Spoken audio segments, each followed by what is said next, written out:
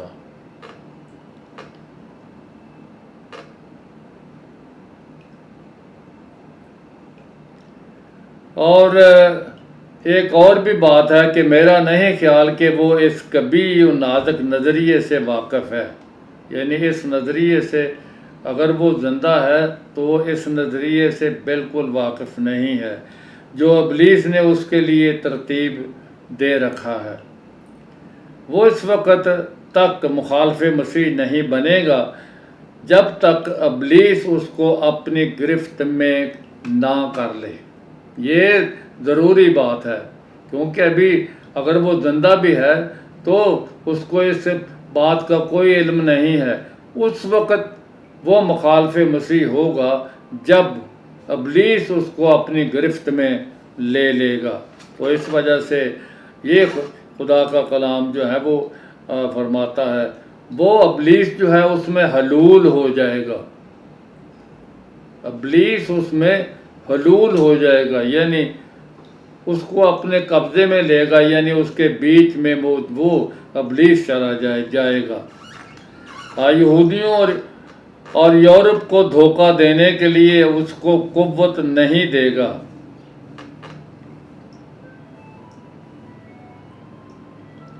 اس کا مکمل مکاشفہ تو اس وقت ظاہر ہوگا. مطلب یہ ہے کہ وہ اس کو جو قوت نہیں دے گا بلکہ اس وقت دے گا. اس کا جو مکمل مکاشفہ اس وقت ظاہر ہوگا جب وہ یہودیوں کی نئی تعمیر شدہ ہیکل کے وسط میں یا نئی تعمیر شدہ ہیکل کے مصیبت کے وسط میں جو بڑی مصیبت ہے اس کے وسط میں درمیان میں وہ اپنے آپ کو جو اعلان کرے گا کہ میں خدا ہوں. وہ خدا ہونے کا اعلان کرے گا. اس وقت یہودیوں کو دفعتاً پتہ چلے گا کہ یہ شخص مخالف مسیح ہے یعنی جعلی مسیح ہے. تو مطلب یہ ہے کہ یہ اینٹی کرائسٹ ہے. تو لیکن ہم اپنی اس بات کو جاری رکھیں گے اور آئیے ہم اس کے چال چلن پر غور کریں کہ بعد ازاں اس کی ترقی رفتار جو ہے اس پر ہم غور کریں گے کہ وہ ترقی کیسے کرتا جاتا ہے. تو اس کا چال چلن یہ پہلی بات جو ہے کہ اس کا چال چلن کا بھی ہمیں پتہ چلنا چاہیے. His character. بائبل مقدس خصوصی کے ساتھ مخالف مسیح کے چال چلن کو بیان کرتی ہے. دی بائبل اینٹی کرائسٹ کے کیریکٹر کو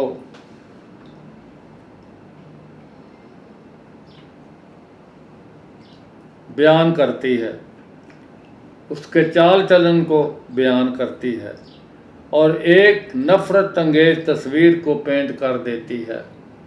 یہ بائبل مقدس جو ہے ایک مخالف مسیح کی ایک ایسی تصویر جو ہے اس کو پینٹ کرتی ہے جو قابل نفرت ہے. تو اور حضرت دانیل نبی کے صحیفہ پاک میں اس کی تفصیلی تصویر اور چال چلن کو دیکھا جا سکتا ہے.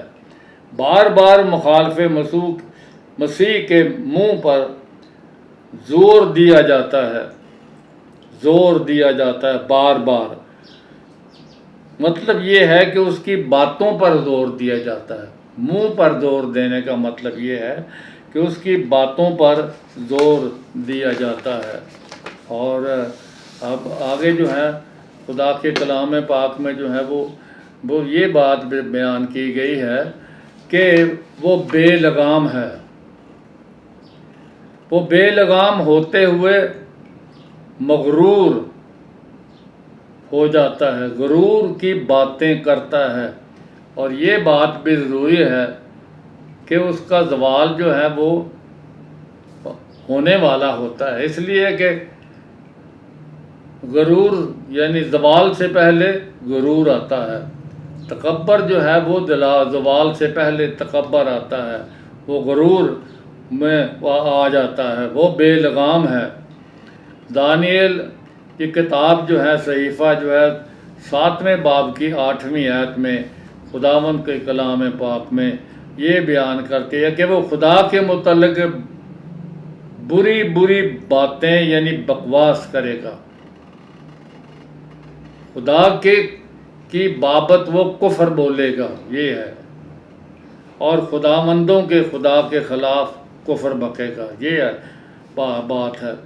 اور بادشاہ اپنی مرضی سے چلے گا، یعنی وہ بادشاہ کے طور پر جو ہے وہ مخالف مسیح ساری دنیا پر حکمرانی کر رہا ہے، اور وہ تکبر سے چلے گا اور سب معبودوں سے اپنے آپ کو بڑا بنائے گا، اور الہوں کے الہ کے خلاف بہت ہی حیرت انگیز باتیں کہے گا، اور وہ اقبال مند بھی ہوگا، یہاں تک کہ قہر کی تسکین ہو جائے گی، کیونکہ جو کچھ مقرر ہو چکا ہے وہ واقعہ ضرور ہی واقعہ ہوگا۔